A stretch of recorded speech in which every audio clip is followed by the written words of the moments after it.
Hello. This year I have decided that I'm not going to be growing any onions from sets. I'm Liz Zorab and this is Byther Farm. But that doesn't mean that I'm not growing anything in the onion family. It just means that I've decided that I'm not going to be growing bulb onions on an annual basis anymore. There are a couple of reasons for that. The first reason is quite a personal one, that I'm finding the big bulb onions that we grow just a little bit too strong in my diet. But the second reason is that I'm growing these. These are perennial bunching onions. So I planted these seeds 13 months ago. Grew them in modules, then planted them out into this bed in the early spring, and they have grown all year. And I've been harvesting them by pulling off a leaf or several leaves and chopping them up and using them in my cooking. But I have also harvested a whole load of the leaves, chopped them, frozen them, and will have them for the winter. And the other thing that I can do is to lift the whole clump of bulbs like so, and then I can use the whole bulb, all of the stem and the leaves. Alternatively, I can divide them up and I can replant a portion as long as it has got some roots, some of the basal plate at the bottom, so that's where the oniony part joins the roots. So as long as it's got some of that, this will then grow away and start bunching and clumping out and growing into a bigger clump of onions for next year. So they're really easy to propagate, either by seed or by division. So I've just pulled a piece off there. That has got no roots on it, so that bit I will make sure I've harvested, and this part could be replanted to extend the number of bulbs I've got, or the onions that I've got growing here. I'm so pleased with how these taste and how easy they are to grow. I've decided to use these rather than the large bulb onions for my onion taste in the future. But I'm also going to grow something else, and those are shallots. Now I like the long shallots. You can also grow round ones. I happen to like these longer ones, and in fact the variety is long gall. They're also called banana shallots because they're that kind of a shape. You can grow them from seed. The variety I've grown from seed is Zebrune or Zebruni, but at this time of year I find it easiest to plant shallots. So these are shallots that would have been harvested this year. I could use these in cooking, but I'm not. I'm going to plant them into this bed. Now I know that in this bed I've already got elephant garlic at that end, and looks like I might have one here. So that end is elephant garlic. I'm going to put shallots in this end, and this is again, it's a polyculture because that's how I work. So this is a very small young yacon plant. I'm going to be harvesting that in the next month or so. This is calendula, which has mostly gone over, but I'm going to leave the dead wood on the top of it, all this dead material.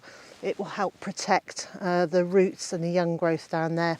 Hopefully that will grow back as a bigger plant next year.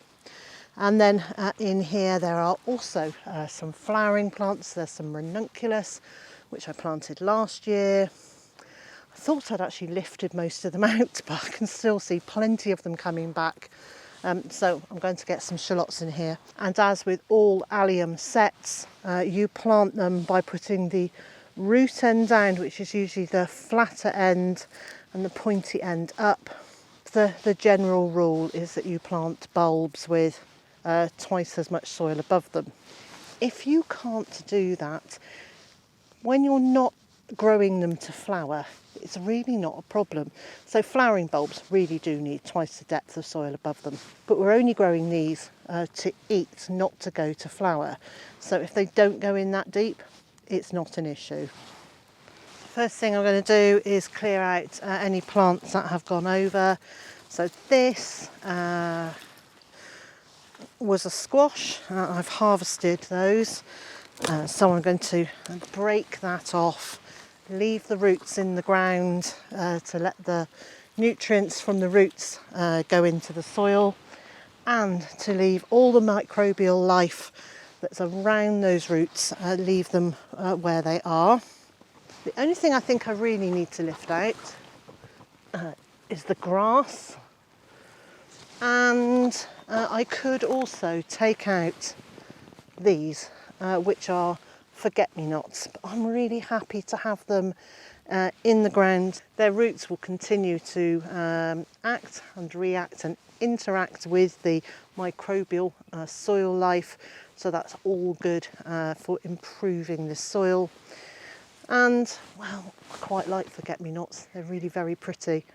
The reason that I'm going to grow shallots rather than big bulb onions is they have a much milder taste, and I think that you get a better yield from these for the amount of space that they take up. So I'm going to plant these about 6 to 8 inches apart, but when they grow next year I should have 6 to 8 shallots per space. So I'm making a hole with my fingers and popping the shallot in.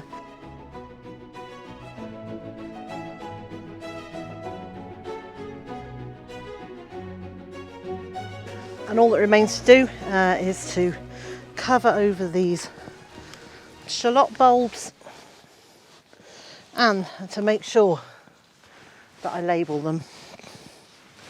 The remainder of these shallots are going to go over into bed number 12, where the carrots and parsnips have been this year.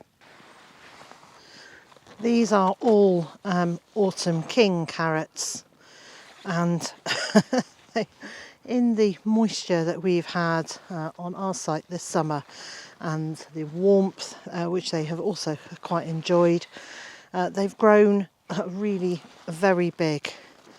So I'm going to be able to take these in and combine them with swede, rutabaga, and make a carrot and rutabaga mash. I'll then freeze that and we'll have it for later in the year. If you want to know a bit more about how I grow and harvest, prepare and store all the vegetables that I grow in the garden, I've written a book. It's called The Seasoned Gardener, and it's now available to pre-order. It will be published in the spring in the UK and late spring in USA. And you can find it on Amazon, on other online stores. But if you want a signed copy, and if you want to support me the most, you can order it from my website at bytherfarm.com/books. I think one of the simplest ways to become more self-sufficient in your garden is to grow as many perennial vegetables as possible to reduce the amount of work you're having to do year after year. But that only works if you like the flavours of the vegetables you're growing. So it's always worth experimenting, trying different things. We've tried several vegetables that I was just convinced we were going to love, and we didn't. So I'm no longer growing them, or I'm only growing them as ornamentals. And equally, there are some annuals that I grow, like this scarlet curly kale here, that we don't like to eat.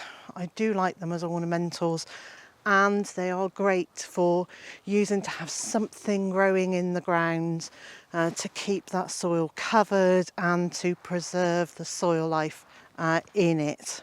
So wherever we can, we are moving from annual vegetables to perennial veg, as long as we like the taste of them. And so the onions, the bunching onions back there, that whole bed is going to be dedicated to those bunching onions.